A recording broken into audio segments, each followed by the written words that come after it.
Green India and international আজি বৃক্ষৰোপণৰ কাৰ্যসূচী আমি নামঘৰৰ সমূহ ৰাইজ মেজি কমিটিৰ সমূহ ৰাইজে গোট খাই আজি কাৰ্যসূচী আজি আমাৰ মন্দিৰৰ পৰাই আমি কাৰ্যসূচীটো আৰম্ভ কৰিছোঁ। পুনৰ এই কাৰ্যসূচীটো আমি বিভিন্ন অঞ্চললৈ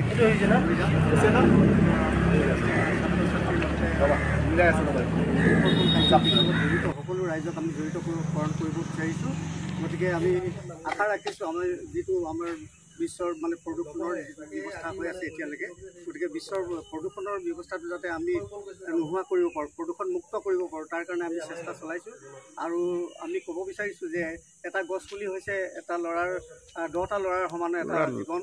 গতিকে আমি বৃক্ষ থাকিলেহে আমিও থাকিম, জীৱকুল জীয়াই থাকিব। গতিকে আমি সকলোৱে এই প্ৰচেষ্টা হাতত ৰাখিছোঁ।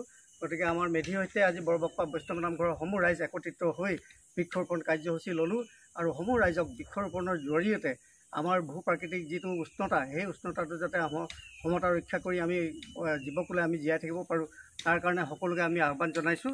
আৰু লগতে সকলোৱে এটিকৈ গছপুলি ৰুওক, তাকে আমি আহ্বান জনাইছোঁ।